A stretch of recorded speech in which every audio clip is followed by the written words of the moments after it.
오늘 우리에게 주시는 하나님의 말씀은 사무엘상 3장 1절로 21절까지의 말씀입니다. 봉독은 1절에서 5절, 8절에서 12절, 19절에서 21절만 하겠습니다. 어린 사무엘이 엘리 곁에서 주님을 섬기고 있을 때이다.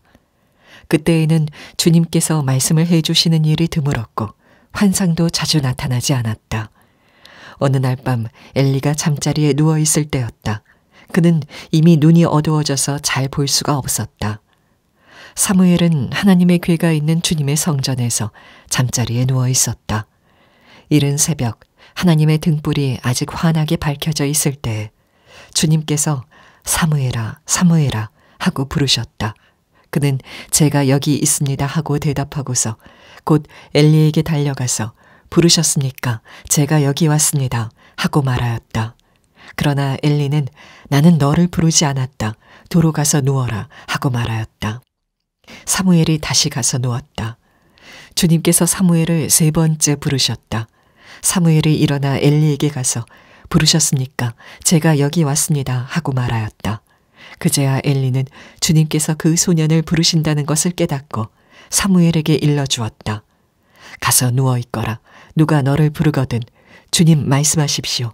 주님의 종이 듣고 있습니다 하고 대답하여라. 사무엘이 자리로 돌아가서 누웠다. 그런 뒤에 주님께서 다시 찾아와 곁에 서서 조금 전처럼 사무엘아, 사무엘아 하고 부르셨다. 사무엘은 말씀하십시오. 주님의 종이 듣고 있습니다 하고 대답하였다. 주님께서 사무엘에게 말씀하셨다. 내가 이제 이스라엘에서 어떤 일을 하려고 한다. 그것을 듣는 사람마다 무서워서 귀까지 멍멍해질 것이다. 때가 오면 내가 엘리의 집을 두고 말한 모든 것을 처음부터 끝까지 다 이루겠다. 사무엘이 자랄 때 주님께서 그와 함께 계셔서 사무엘이 한 말이 하나도 어긋나지 않고 다 이루어지게 하셨다. 그리하여 단에서 브엘세바까지 온 이스라엘은 사무엘이 주님께서 세우신 예언자임을 알게 되었다. 주님께서는 실로에서 계속하여 자신을 나타내셨다. 거기에서 주님께서는 사무엘에게 나타나셔서 말씀하셨다.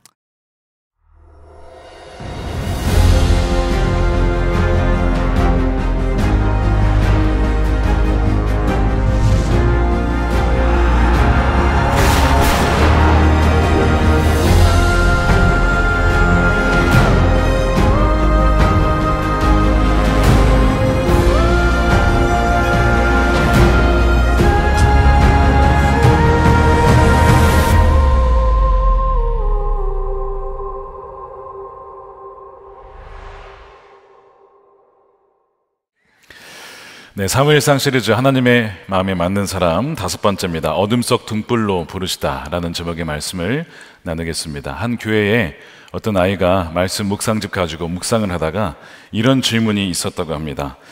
약하고 부족한 나를 하나님이 부르실 때 어떻게 대답하면 좋을까요? 하나님의 부르심에 대해 대답할 말을 적어보세요. 보통 이런 질문에 이렇게 접근합니다. 나는 약하고 부족하지만 하나님 함께 하시면 할 수 있습니다. 저를 사용해 주세요. 이렇게 묵상 답을 쓰곤 하죠. 이 아이가 또박또박 7글자로 이렇게 썼다고 합니다. 딴 사람 시키세요. 능력도 없는데 나를 왜 시켜? 야, 이게 실화입니다. 실화. 네, 실화. 야, 여러분, 하나님이 찾으실 때에, 부르실 때에 응답하시길 축복합니다. 괜히 부르시는 게 아니에요. 아무나 부르시지 않습니다. 부르셨을 때는 다 이미 검증된 겁니다. 하나님 부르신다는 거예요. 최근에 신학교 이제 정원에 있는데 입학이 미달이 돼가지고 입시에서 정원 미달이 되었던 경우를 보게 됩니다. 많은 이들이 한국교회가 그래서 위기다, 신학생들이 줄고 있다는 거예요.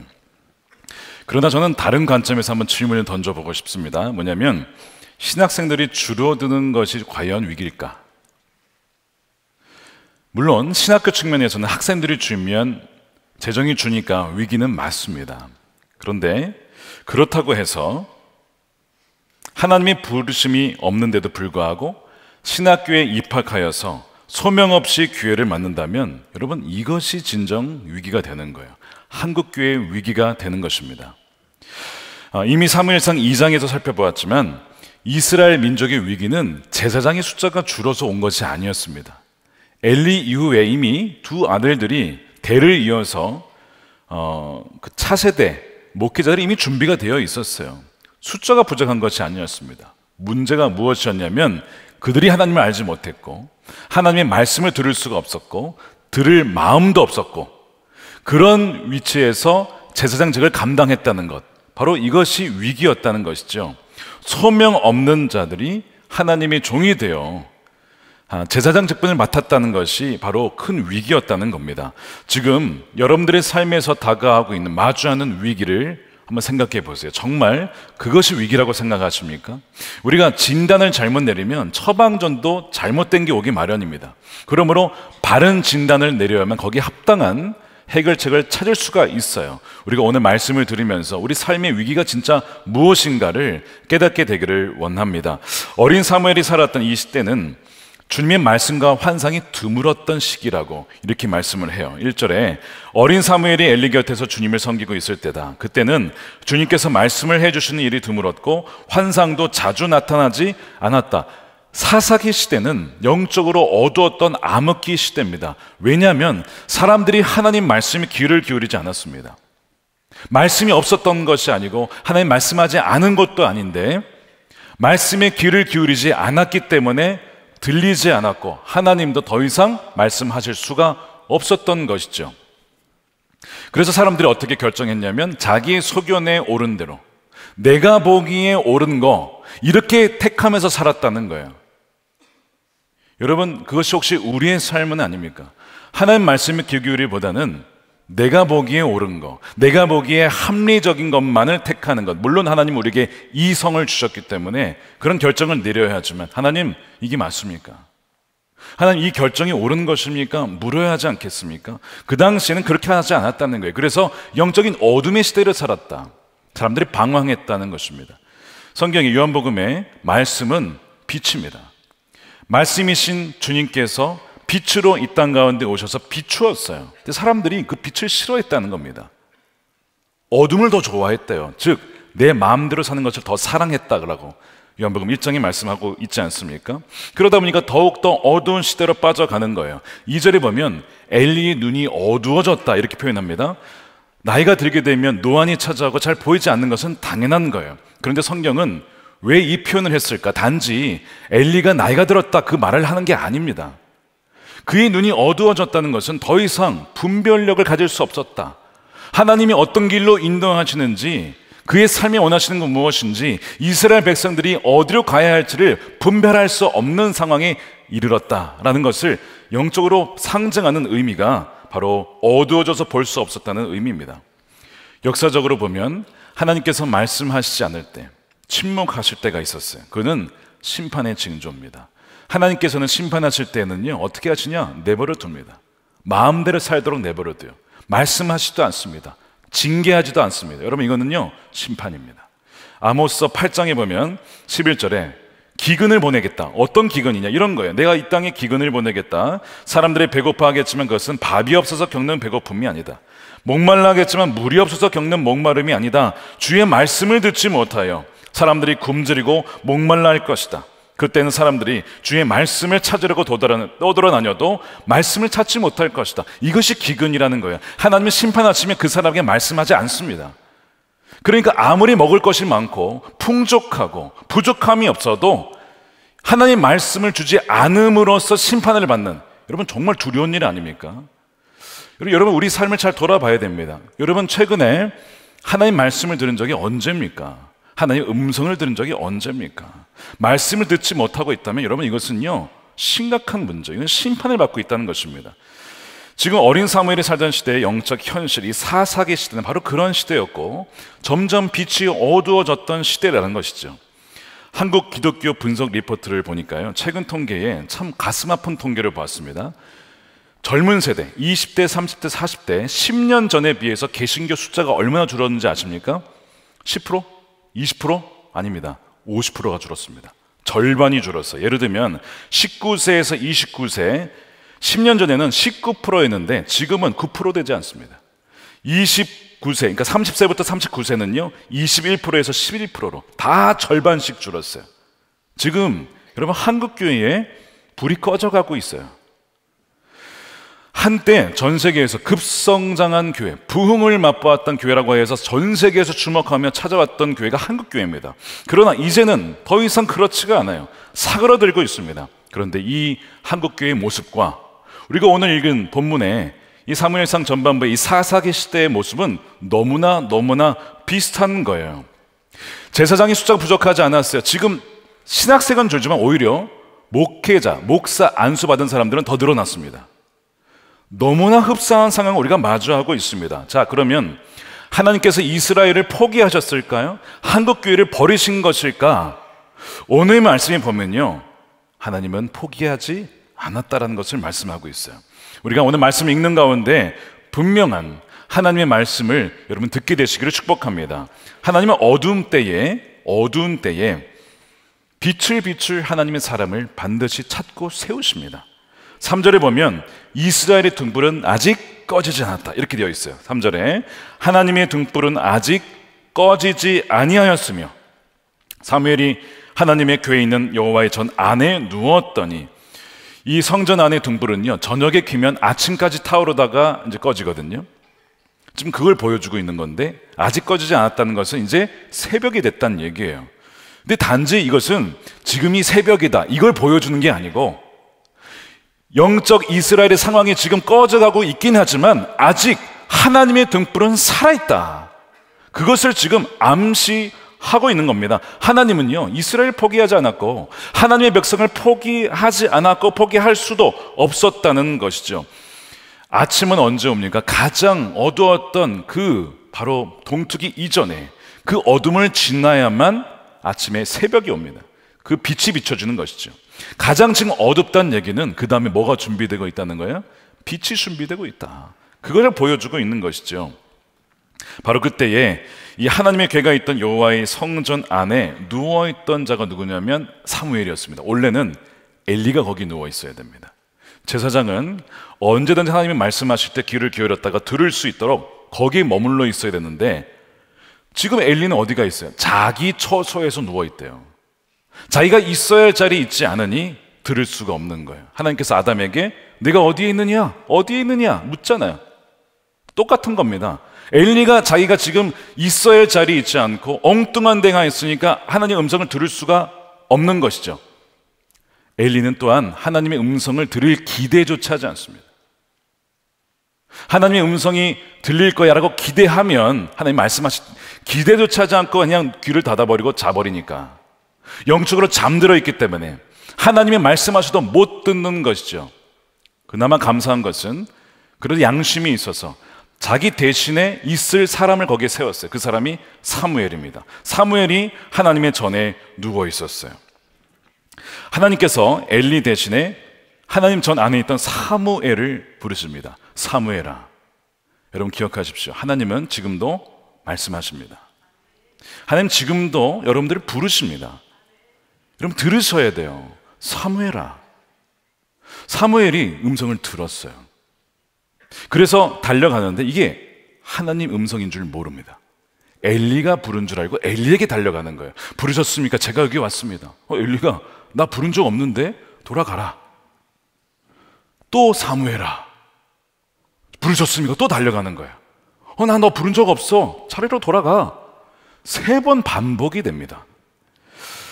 그래서 하나님께서 계속 이런 일을 하시면서 사무엘을 반복적으로 부르시는 장면을 봐요. 여러분 우리가 이 말씀을 들으면서 하나님이 나를 부르셨는데 내가 못 알아들은 적은 없는가를 생각해 보셔야 됩니다. 지금 사무엘은요 영적으로는 참 순수해요. 사무엘이 순수한 사람입니다. 그래서 하나님 쓰시는 것이죠. 그러나 영적으로는 미숙했어요. 경험이 없습니다. 아직 하나님과 대화해 본 적이 없어요. 말씀을 들어본 적이 없습니다. 하나님 앞에서 섬기긴 했지만 인격적인 교제가 없는 것이죠. 우리가 물어볼 때에 예수님이 인격적으로 만나셨습니까? 마치 사람과 사람이 대화하듯이 주님과 그런 경험이 있으십니까? 물어보잖아요. 사무엘은 아직 그런 경험은 없었던 거예요. 하나님의 음성을 들어도 이게 사람의 음성이라고 여기는 겁니다. 여러분, 사람의 음성을 통해서도 하나님이 말씀하십니다. 그러니까 우리가 이 두 개를 구별할 수 있어야 돼요. 하나님의 음성이 사람으로 올 때 사람의 음성을 통해서 하나님의 음성이구나 알아야 되는데, 사무엘은 이거를 그냥 사람의 음성으로 착각했다는 것이죠. 왜냐? 7절에 이때 사무엘은 주님을 알지 못했다. 말씀이 그에게 나타난 적도 없기 때문에 그렇습니다. 자, 그래서 이런 일, 즉 하나님의 음성을 우리에게 주님께서 들려주심에도 불구하고 우리가 들었는데도 이거를 사람의 음성으로 여기고 그냥 지나쳐 버리는 경우가 우리에게도 벌어질 수 있으니 여러분 아셔야 돼요. 그래서 뭘 훈련받아야 됩니까? 하나님의 음성을 듣는 훈련을 받으셔야 돼요. 우리가 제자훈련 과정에도 그 과정이 있긴 하지만 짧은 한 줄을 다루기 때문에 사실상 제대로 훈련받기가 쉽지가 않습니다. 그래서 우리가 삶에서 훈련을 받아야 돼요. 하나님은 어떻게 말씀하십니까? 여러분, 육성으로도 말씀하실 수 있어요. 그런 경우가 있습니다. 그러나 대개 어떻게 말씀하시냐면 이미 완벽하게 주어진 계시인 성경 말씀을 통해서 또한 우리가 예수를 믿을 때 누가 계세요? 우리 안에 성령님이 옆에 계신 게 아니고 우리 안에 들어와 계시기 때문에 우리 안에서 아주 세미한 음성으로 우리에게 말씀을 하시거든요. 여러분, 그걸 캐치하고 분별할 수 있어야 됩니다. 자, 제가 최근에 명확하게 들었던 음성에 대한 간증을 좀 나눌게요. 뭐 대단한 건 아니지만 작년 12월에 이 연말이 되면 많은 결정을 내려야 됩니다. 그 중에 중요한 것이 인사결정입니다. 인사결정. 교회에게 지대한 영향을 미치는 부분 아닙니까? 결정을 그날 어떤 날을 내려야 되는데 기도하는데 마음이 편치가 않아요. 왜 마음이 편치 않을까요? 여러분, 그럴 때는 물어보셔야 돼요. 성령님이 근심하시는 것일 수 있습니다. 내가 A라는 결정을 내릴 때 마음이 편치 않다면 성령이 이걸 원하시지 않는가를 여러분 물어보셔야 돼요. 그리고 기다리셔야 됩니다. 어떤 말씀을 하시는지. 바로 그날이 그날이었어요. 마음이 편치가 않은 거예요. 제가 그날 장로님 신방에 있어서 말씀을 준비하다가 읽다가 이사야서 11장을 읽게 되었습니다. 11장 말씀에 1절, 2절 읽다가 이 두 구절 가지고 말씀을 이제 나눠야겠다 했는데 3절 말씀은 연관된 말씀이긴 하지만 그쪽 본문은 아니었거든요. 근데 이런 말씀이 다가왔어요. 그가 여호와를 경외함으로 즐거움을 삼을 것이며 그의 눈에 보이는 대로 심판하지 아니하며 그의 귀에 들리는 대로 판단하지 아니하며, 이 말씀을 딱 읽는데, 자, 성경 말씀이잖아요. 근데 내적인 음성이 들려요. 어떻게 말씀하시냐? 다윗아, 너의 귀에 들리는 대로 판단해서는 안 된다.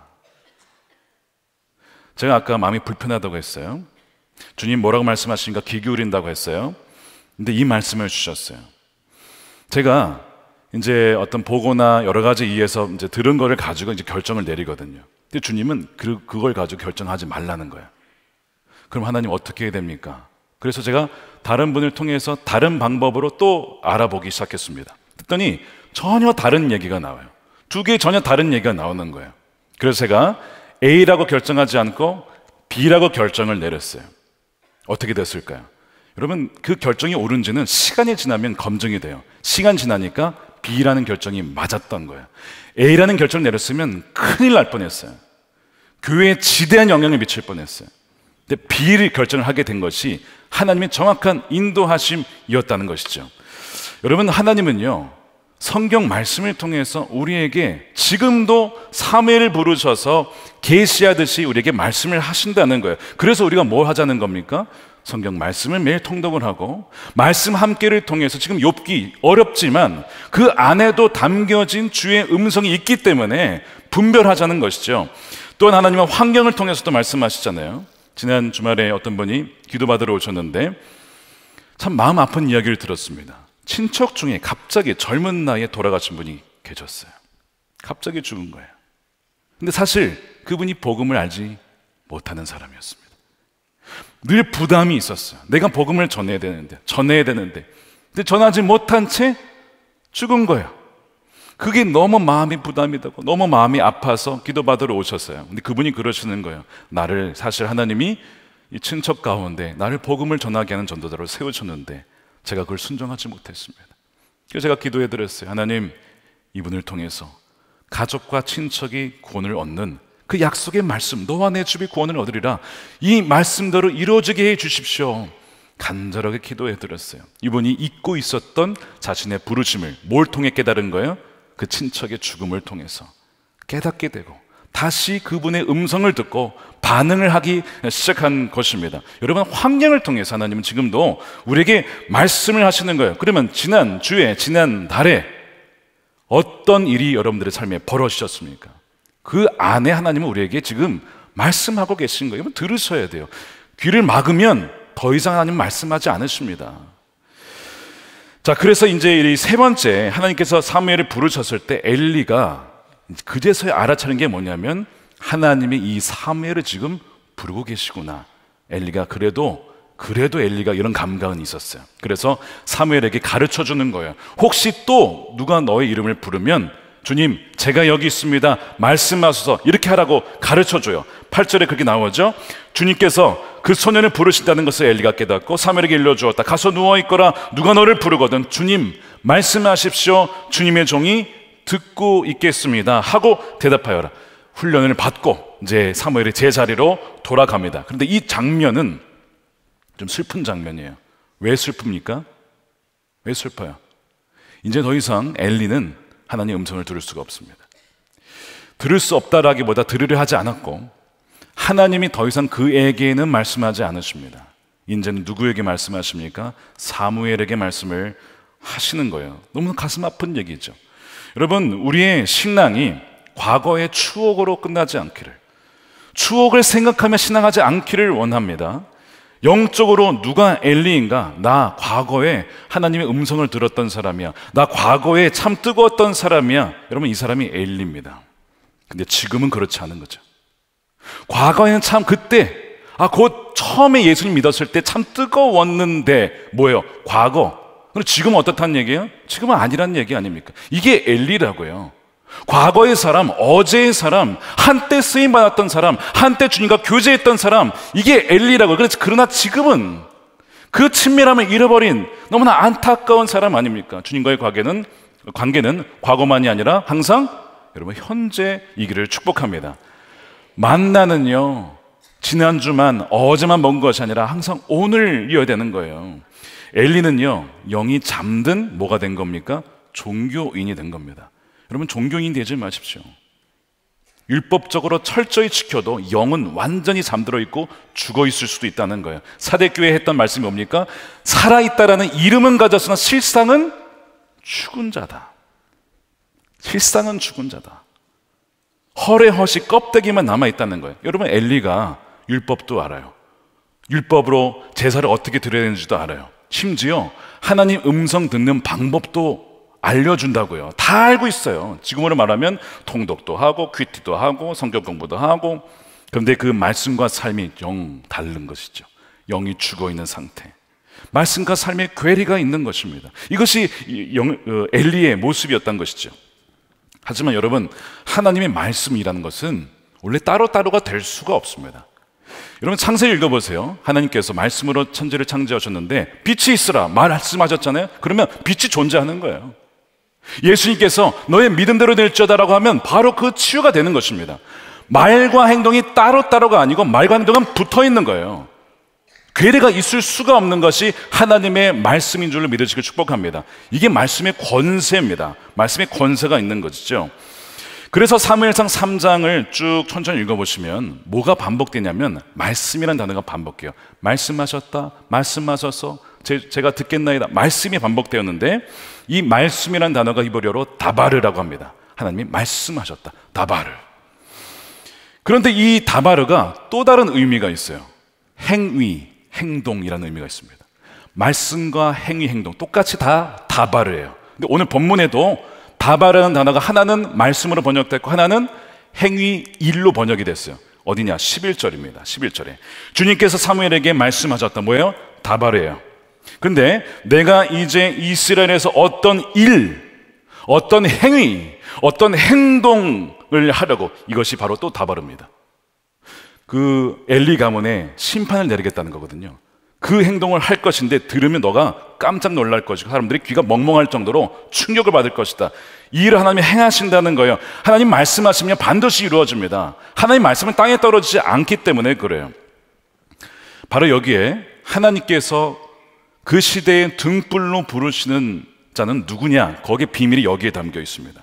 하나님이 그 시대의 등불로 부르시는 자는 누구냐면 하나님 말씀에 귀 기울이고 말씀과 행위가 일치하는 사람이에요.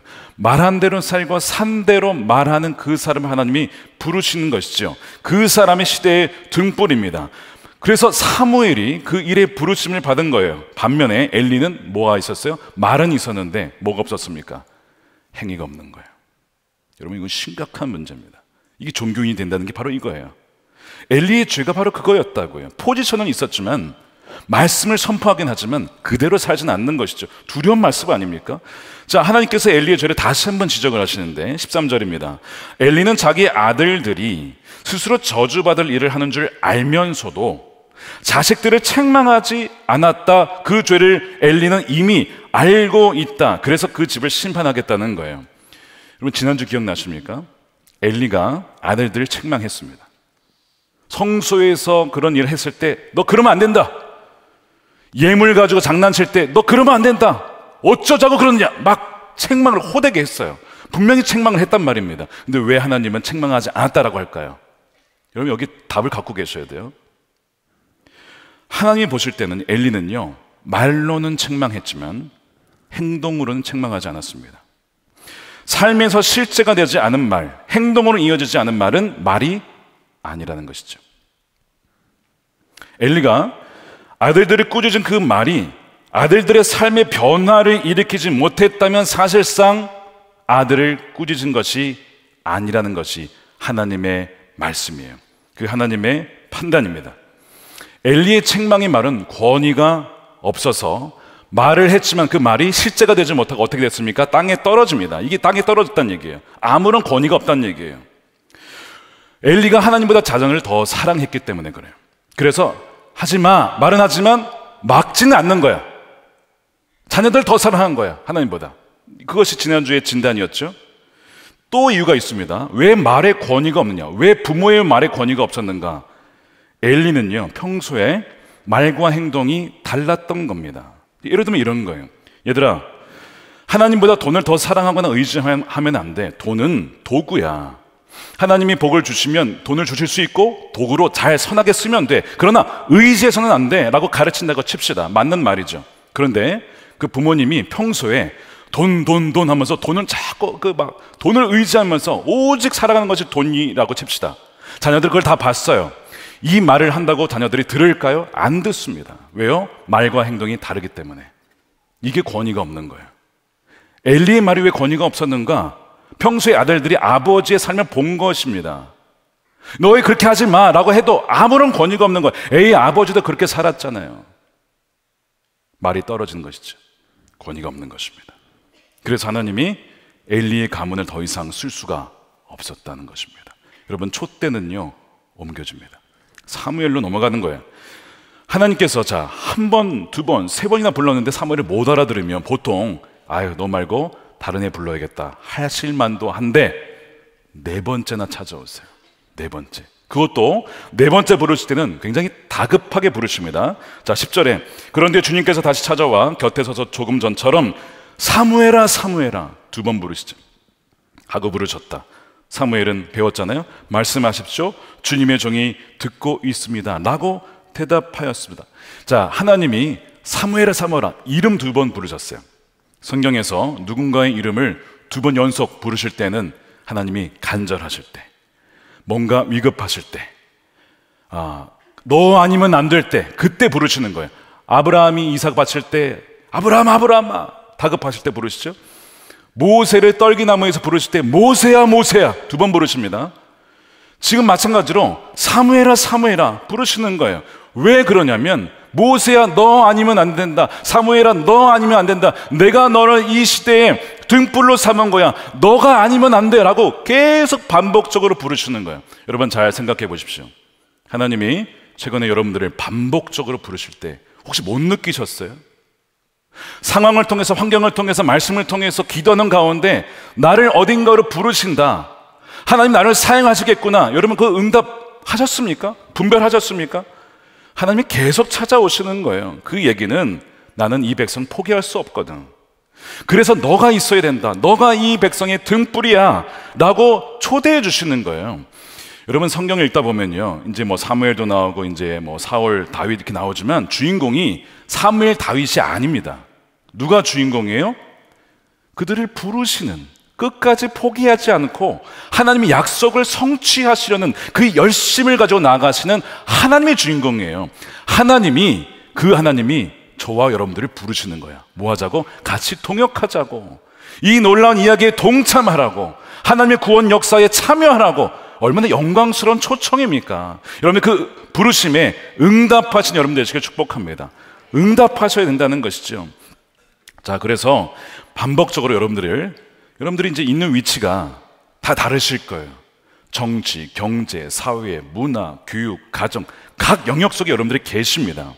여러분, 그 부르신 이유를 여러분 아셔야 돼요. 떠나시면 안 됩니다. 엘리처럼 자기의 처소를 떠나서 엉뚱한 데 가 있으면요, 하나님 말씀하시지 못한다고요. 그 부르신 곳에서 주님 말씀하십시오. 저를 왜 이곳에 부르셨습니까? 어떤 말씀이든 제가 순종하겠습니다 라고 응답하는 그 사람을 아무리 시대가 어두워도 하나님 반드시 등불로 사용한 줄을 믿으시기 축복합니다. 여러분, 등불로 부르시는 거예요. 자, 여기에 보면요, 어두운 시대의 등불을 부르시는 사람의 특징이 있어요. 하나님은요, 누구나 쓰실 수 있거든요. 근데 아무나 부르진 않습니다. 아무나 부르시진 않아요.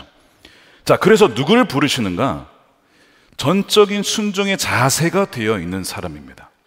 지난 금요 성령 집회 한번 들어보시면 성령을 부어주기 전에 먼저 제자들에게 훈련받기를 원했던 것은 순종을 배우는 것이었습니다.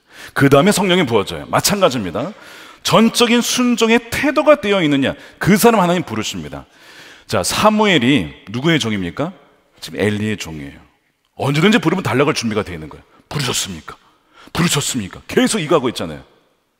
3번, 4번째가 또 계속 그냥 응답하는, 참 이 자세가 너무 귀하지 않습니까? 하나님 그 사람을 쓰시는 거예요. 이게 원리인데요, 여러분, 여호수아가 처음부터 하나님의 종이 아니었어요. 누구의 종이었습니까? 모세의 종이었어요. 엘리사가 처음부터 하나님의 종이 아닙니다. 엘리야의 종이었습니다. 다윗이 처음부터 하나님의 종이 아니라 사울의 종이었습니다. 그러나 그 과정을 지난 이후에, 순종의 과정을 겪은 이후에, 배운 이후에 하나님 비로소 그래, 내가 너를 나의 종으로 삼는다, 부르신다는 것이죠.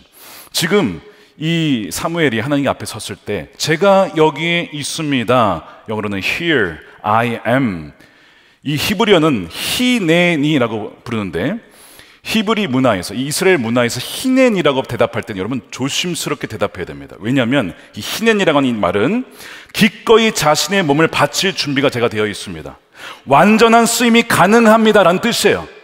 나를 어디든지 주여 주인의 뜻대로 사용해 주십시오. 이것이 히넨이. 너 정말 그러냐? 너 정말 준비가 되어 있어? 히넨이 그렇으면, 그러면 하나님이 데리고 쓰시는 거예요. 이 준비가 되시기를 축복합니다. 이 고백이 여러분들의 고백이 되기를 축복합니다. 자, 그래서 하나님께서 모세를 부르실 때 모세가 히넨이라고 대답한 거예요. 이사야를 부를 때 이사야가 히넨이, 제가 여기 있습니다 라고 대답했던 것입니다. 하나님께서 쓰시는 사람이 누구냐? 말씀하실 때 경청하는 사람, 순종하는 사람, 그리고 그 말씀 그대로 전하고 그 말씀 그대로 살고자 하는 사람, 그 사람을 그 시대에 등불로 사용하신다는 거예요. 하나님은요, 아무리 시대가 어두워도 안타까워하긴 하시지만 걱정하지는 않습니다. 왜냐? 각 시대마다 등불을 준비하시기 때문에 그래요. 그 등불은요, 여러분 꺼지질 않습니다. 그 말씀이 어디에 나오냐? 열왕기상 11장이에요. 이제 그 북이스라엘과 남유다가 갈라지잖아요. 아, 이제 나라가 망하나 싶을 때 하나님이 망하는 게 아니야, 내가 불씨를 남겨둘 거야. 그거를 솔로몬에게 얘기하거든요.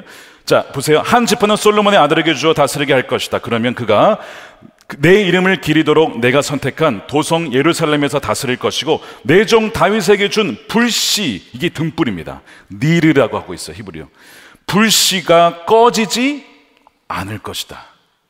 시대별로 아무리 어두워도 하나님의 불씨로, 등불로 쓰임받는 사람은 반드시 있었다는 겁니다. 그것이 지금은 사무엘이에요.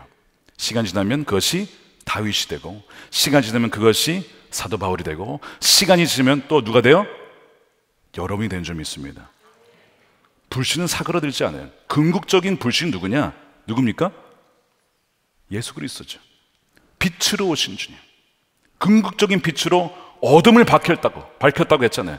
그분이 궁극적인 니르죠. 그분이 등불이 되십니다. 그래서 누구든지 그분을 믿는 자마다 뭐가 있는 겁니까? 우리 안에 빛이 있는 거예요. 등불이 있는 것입니다. 그 등불로 여러분들 주의를 밝히는 거예요. 그것이 가정이든 그것이 경제, 정치, 어느 분야이든 간에 내가 밝히는 것이 아니라 내 안에 계신 주님, 그 성령의 불빛으로 주의를 밝히게 된다는 거예요. 놀라운 것은 뭐냐면 그렇게 순종해서 나아가잖아요.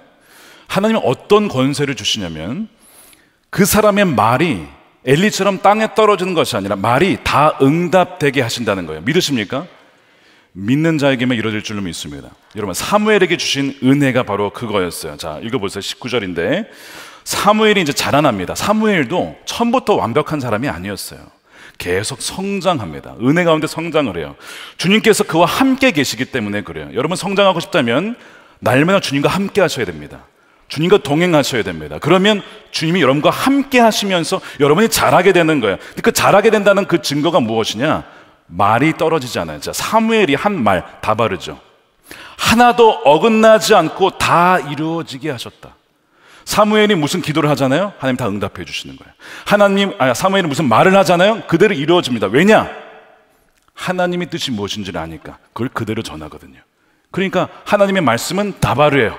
말이 떨어지면 그대로 이루어지는 거예요. 사무엘은 그 말을 전했기 때문에 하나도 땅에 떨어지지 않고 이루어졌던 것입니다. 이 은혜가 여러분들에게 있기를 축복합니다. 그래서 4장 1절에 사무엘이 말을 하면 온 이스라엘이 귀를 기울여 들었다. 로컬에서 이제는 전국구로, 이제는 열방어로 시대를 뛰어넘어서 지금까지도 사무엘은 말을 하고 있는 것이죠. 놀랍지 않습니까? 왜요? 하나님이 그와 함께 하셨기 때문입니다. 사랑하는 여러분, 지금의 시대도 참으로 어둡죠. 굉장히 어둡습니다. 그러나 그 사사기와 같은 시대에도 하나님이 사무엘을 통해서 등불이 되어주셨던 것처럼 그 등불은 지금도 꺼지지 않습니다. 여러분들을 각 영역 속에 정치, 경제, 사회, 문화, 예술, 교육, 그 다음에 가정이라고 하는 영역 속에 사무엘과 같이 여러분들을 부르시는 거예요. 세상이 얼마나 어두운가, 하나님의 관심은 그것보다는 왜 이리 어둡냐라기보다는 이 어둠 속에 빛을 나의 등불이 어디에 있느냐라고 그를 찾으시는 거예요. 어차피요, 여러분, 어둠은 빛을 이길 수가 없기 때문에 그래요. 그러니까 여러분, 어둡다 너무 걱정하지 마세요. 어차피 어둠은 빛을 이길 수가 없습니다. 요한복음 1장 1절과 5절 함께 읽겠습니다. 시작. 태초에 말씀이 계셨다. 그 빛이 어둠 속에서 비치니 어둠이 그 빛을 이기지 못하였다. 아멘이죠.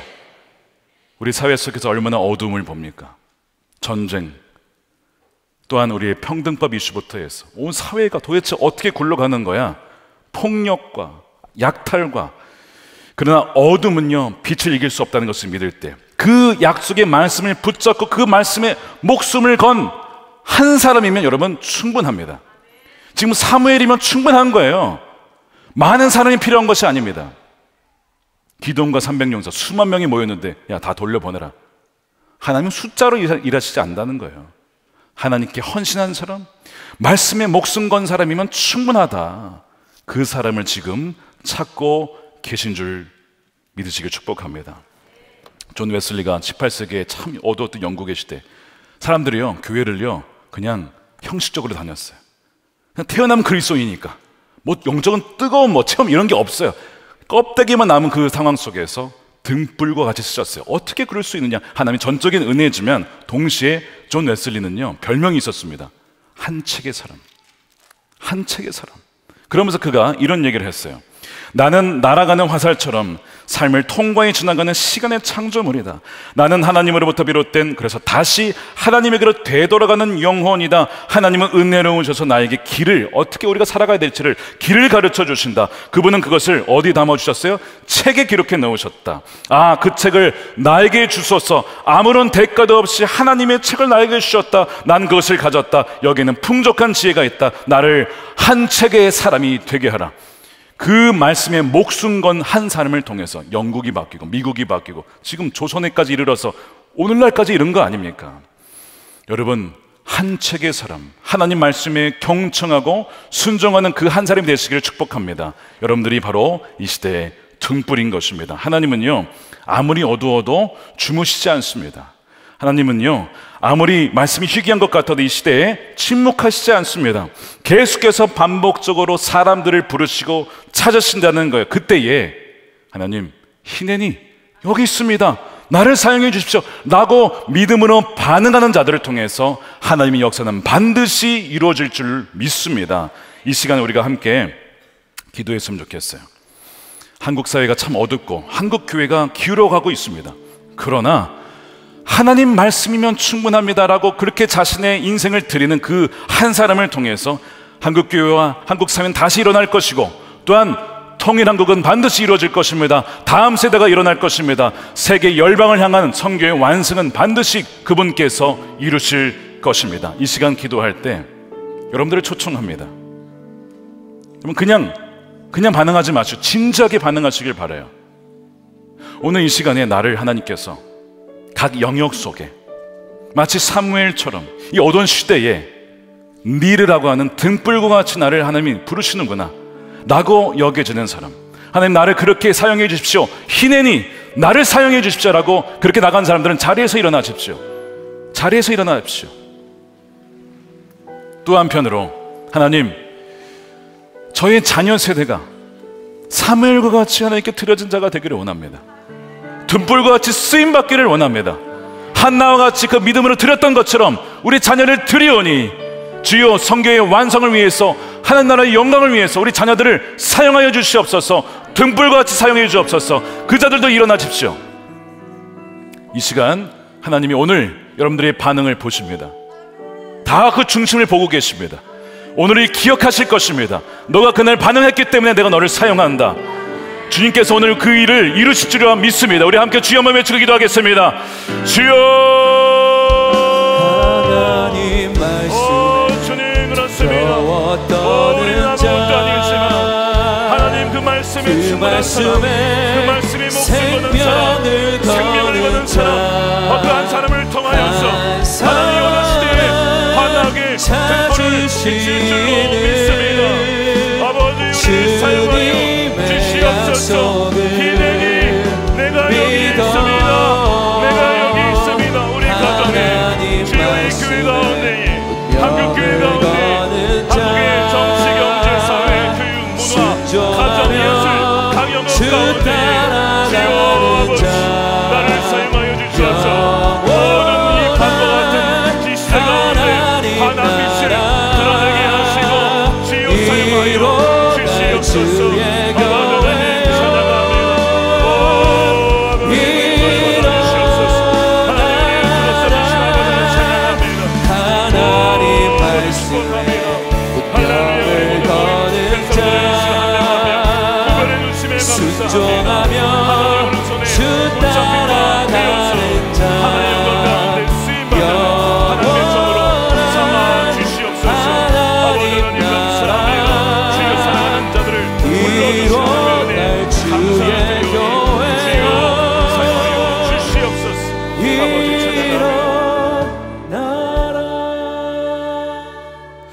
아버지 하나님 감사합니다. 우리를 불러주신 아버지 하나님, 희낸이 제가 여기 있습니다. 주여 말씀하여 주옵소서. 나를 사용하여 주시옵소서. 하나님 부르심에 하나님 응답한 주의 백성들을 기억하여 주셔서 이 어두운 세상 가운데 각 나라의, 또한 각 사회의 영역 가운데 하나님의 등불이 되어서 세상을 환히 비추는 자들이 다 되게 하여 주시옵소서. 또한 우리의 다음 세대가 점점 사그라드는 등불이 아니라 점점 더 불타오르는 하나님의 등불이 되게 하여 주시옵소서. 하나님께서 다윗에게 약속하신 그대로 영원히 꺼지지 않은 내 등불을 마련할 것이다, 준비할 것이다 약속하셨사오니 예수 그리스도 영원한 빛 되신 주님께서 우리 다음 세대 가운데 찾아와 주셔서 하나님 그들의 생명이 되시고 그들의 주인 되시고 이 세상을 살아갈 때에 하나님 길이요 진리요 생명 되신 주님만을 따라가는 우리 다음 세대가 다 되게 하여 주시옵소서. 아버지 하나님, 이 시간에 귀한 거 구별하여 11조로 감사헌금으로 성경금으로 주님께 올려드립니다. 또한 우리의 몸과 마음, 우리의 인생을 드리오니 하나님 기쁘신 뜻을 위하여 마음껏 사용하여 주시고 하나님 영광 받아 주시옵소서. 하나님, 이 나라가 하나님을 경외하는 나라가 되기를 원합니다. 특별히 하나님 총선을 앞두며 하나님을 두려워할 줄 아는 자, 하나님을 경외하는 자가 세워지기를 원합니다. 그리하여서 하나님 국회에 진출하여서 하나님 법을 세우게 하소서. 하나님 각 경제 영역 속에서 하나님 우리 각사의 영역 속에 하나님을 신실하게 증언할 수 있는 하나님의 지도자들을 세워 주시옵소서. 남과 북의 복음으로 통일되게 하여 주시고 북한의 아버지 하나님 다음 세대들이 일어나서 아버지 하나님 통일 세대가 되기를 원하오니 주여 그 일을 속히 하나님의 때에 이루어 주시옵소서. 끝까지 하나님 땅끝까지 복음이 증거될 때에 주여 가는 선교사 보내는 선교사 또한 기도하며 우리의 물질을 드리며 마음을 드리며 합력하여서 땅끝까지 이르러 복음을 증거하여 주셔서 주님이 다시 오시는 날 주여 어느 한 명도 밖에서 울며 일을 가는 자가 없게 하여 주시옵시고 지혜로운 처녀들처럼 주님이 오셨을 때 맞이하며 그 천국잔치에 모두가 다 참여하는 그 은혜를 더하여 주시옵소서. 감사하며 우리 구주 예수님의 이름으로 기도드립니다. 아멘. 우리 다 같이 일어나셔서 우리 말씀 앞에서 우리 찬양하며 봉헌 드리겠습니다.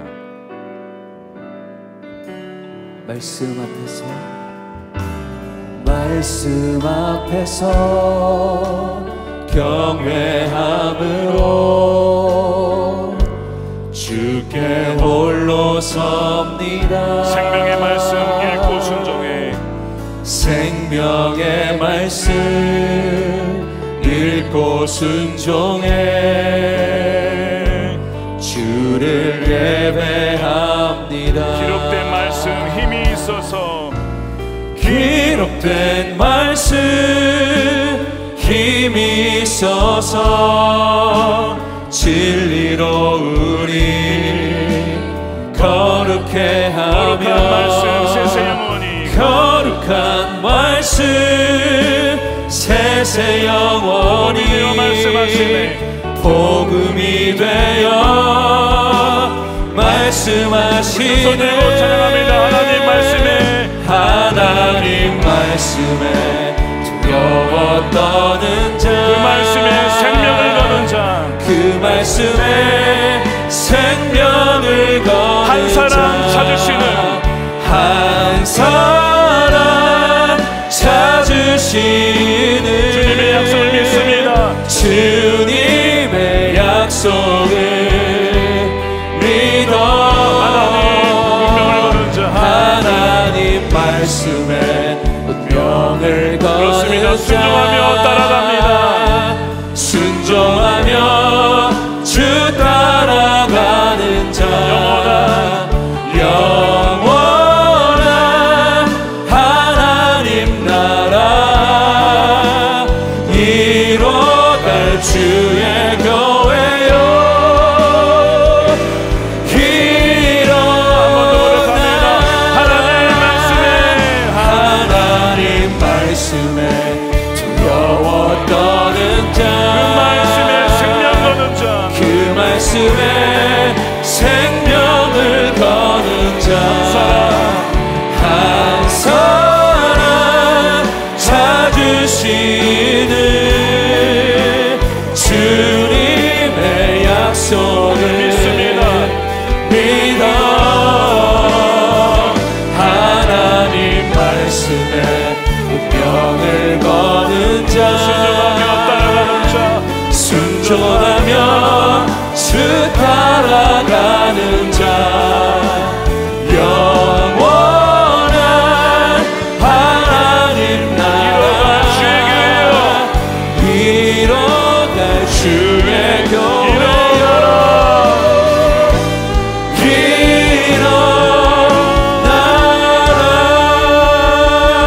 일어나라.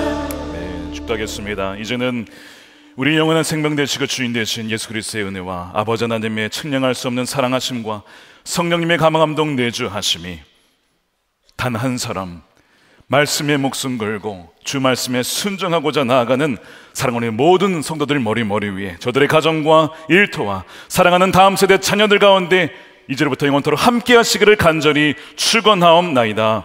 아멘.